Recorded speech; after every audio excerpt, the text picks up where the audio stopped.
Are you thinking about moving to Boca Raton, but you're not really sure if it's a place for you? Well, today I'm going over 4 negatives about Boca Raton, so stick around.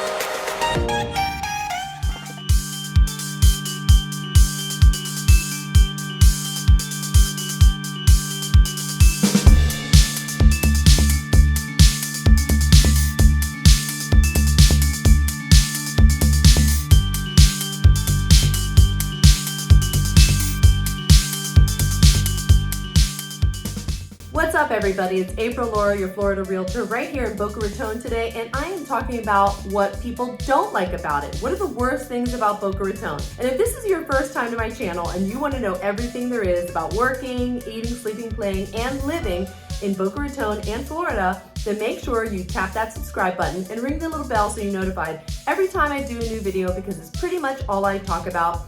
We love helping people relocate to Florida, and my team and I have specialized in it. So make sure you give us a call, send us a text, shoot us an email, somehow get in touch with us, because we've got your back when you're moving to Florida.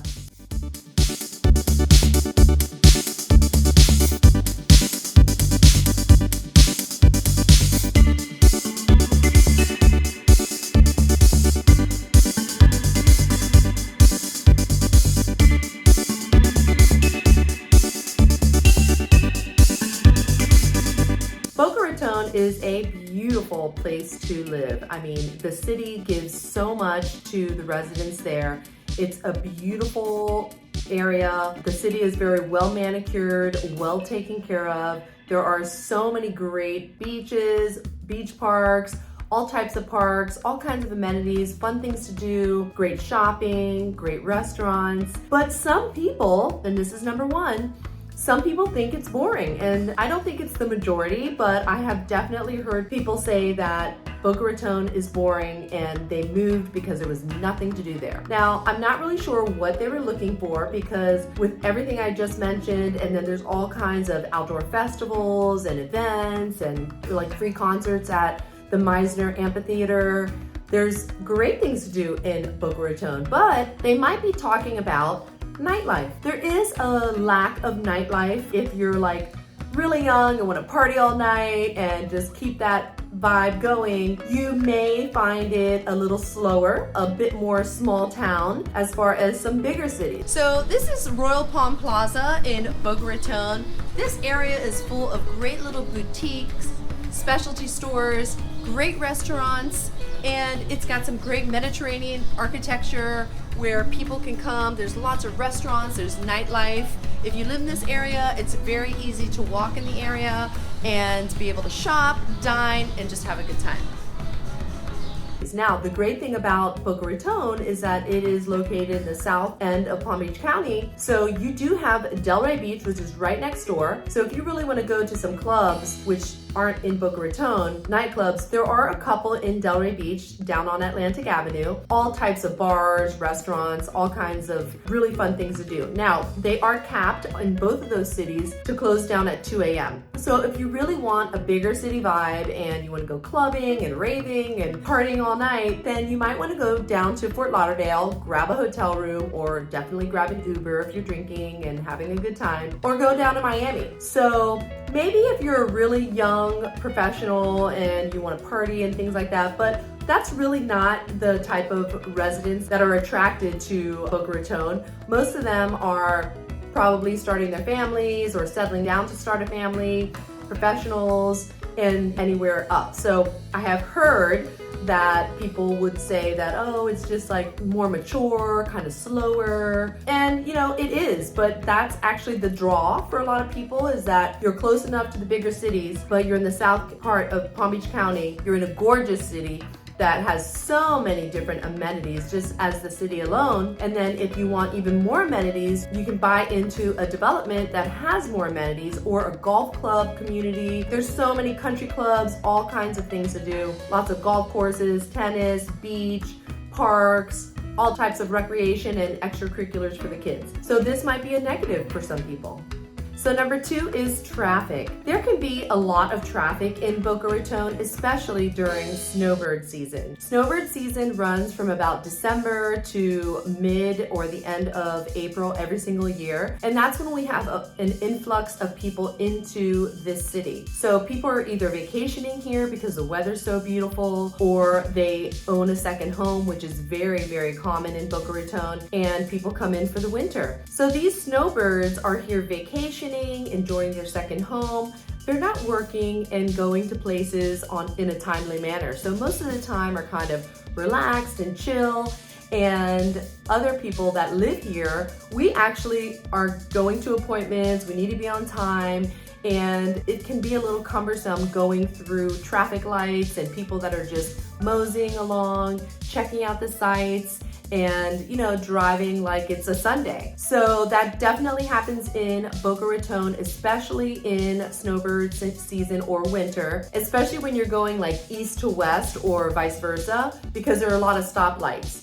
And that's where you'll find a lot of congestion, a lot of traffic, and it can be a little frustrating. Although like Glades Road has about 3 lanes, I believe, it doesn't help very much, because when everybody is going slow in those 3 lanes, you just can't get past them. Number 3 would be, it's expensive. It's expensive to live in Boca Raton. Everything is a bit more expensive, and of course, the highest cost in your living expenses is going to be housing. So housing in Boca Raton is, it's one of the more expensive cities in Palm Beach County, which is the county that it is located in. It has a great location. It's beautiful. I mean, people flock to Boca Raton because of its beauty, just all the amenities the city has to offer, and then also all the living options that it has to offer as well. So all types of different housing options, but they can be expensive. A lot of people do want to relocate to Boca Raton.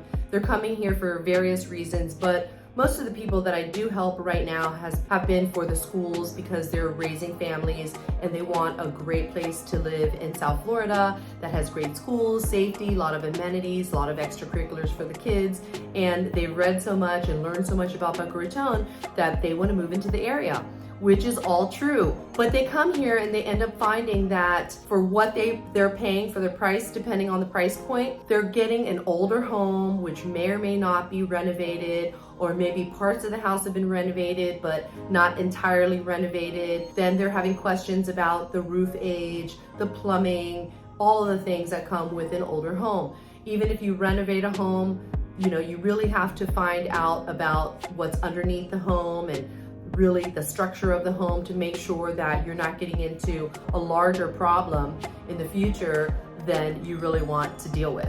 Boca Raton is actually known for as many millionaires and now billionaires that occupy residences there. Whether they're second, third, or their only home, primary residence, I'm not sure, but I know that it's a very affluent area, and it has a lot of people that have a lot of wealth that own homes there. And of course, there are areas, plenty of areas, where normal non-millionaires and billionaires do live. Maybe it'll help you understand, because there's a lot of areas where you can just get kind of on the higher side, but regular style homes, where people are just living and enjoying their home and raising families and things like that. But there's also a lot of multi-million-dollar homes, and I'm talking, it can go as high up as maybe up to 100 million, especially those really beautiful waterfront estate homes that, have the multi-million-dollar yachts behind them and things like that. So there's a lot of wealth. I just went into one showing a home the other day, and I didn't really feel like it was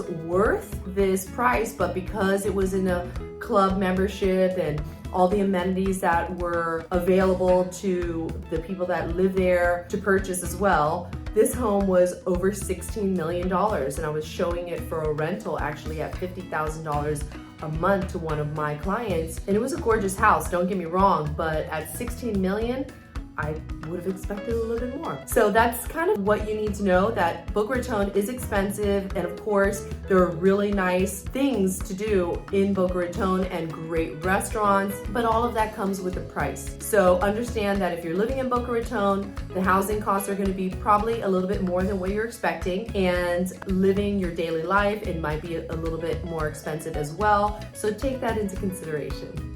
Number 4 is going to be weather, okay? Here in South Florida in general, we have wonderful, beautiful weather in the wintertime, but we also have really hot, really humid weather in the summer. And it's July of 2022, and it's actually not that bad this year. It's hot during the day, and it's humid, but it's not as humid as it normally is. Normally, and I'm sure it's coming any day now, I'm probably jinxing myself, but it feels so humid, and the worst, it kind of peaks in August and September, but it's anywhere between like June and September, basically. It gets so hot and humid, okay, it's not a dry heat like out west in Arizona. It is a moist, wet heat, and sometimes I just feel like I'm talking with like a wet cloth in front of my face because there's so much humidity. You need to be prepared for that because it gets hot and humid. You should probably come and visit if you're planning on living here or just intend to deal with it. But in the summertime, I find myself staying indoors as much as possible, staying in the air condition. You will definitely feel the difference when you're out and about, and I'm out showing homes all the time. It's hot and I run for cover to the indoors with nice, cool air conditioning all the time. I'll find that I'll show homes and people want to talk about it in the yard, and I'll have to find like a tree at least to stand under the shade, because not only are you hot and humid, but that sun in the summertime is brutal. It'll beat down on you, and if you don't have proper coverage, you're gonna get some skin damage there. So stay under the shade, stay indoors, and that will help. But it is definitely hot. And in the summertime also, in that same time frame, we have a lot of summertime thunderstorms. It happens pretty much every day. Summertime in South Florida has arrived, because you can tell by the rain clouds that are behind me. This is what happens in the summertime. It gets really showery and lots of thunderstorms in the afternoon and evenings, and today is definitely one of those days. So it's pretty hot and muggy, but it's a small price to pay to live in paradise. It hasn't been happening this much this year, but it happens a lot. So within every day, it'll be like, it could be 5 or 10 minutes, or it could be up to 30, 45 minutes, but mostly it's around 20, 25 minutes, 30 minutes. It'll just roll in, like dark clouds will roll in, and you'll start hearing thunder, maybe some lightning, and it'll just dump rain wherever you're at. So I do keep some rain boots in my trunk now to make sure that I'm prepared. Traffic can get really bad in the summertime when this happens, because people kind of freak out and they slam on their brakes, and when the water hits the highway, the pavement, I guess some of the oils come up, so it can get slick. So you really have to be careful. I've definitely skidded on the highway before when it starts to rain, so be cognizant of that. But the summertime weather is not great. Winter weather is beautiful, amazing. People want to be here. And of course, we have hurricane season, which is in the summer as well. And that starts in June till about the end of November. And it also peaks in like August, September, around Labor Day. So we'll usually get some scares at that time. But the great thing is that we do have notice. We can track our storms. We know, we kind of keep our eye on it a couple weeks out, a week out, what's going on.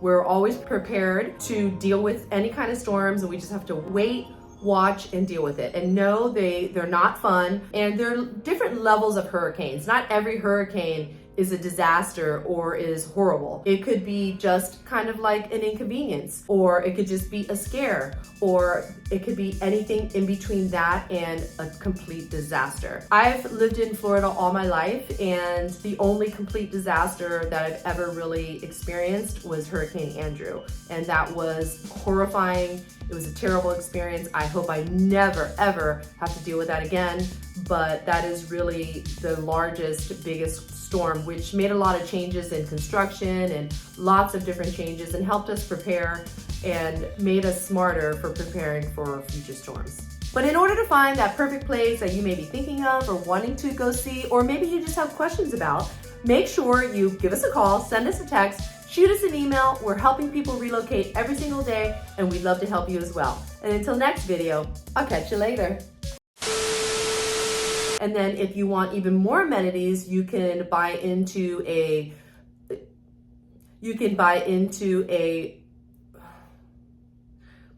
we get calls, texts, no, okay.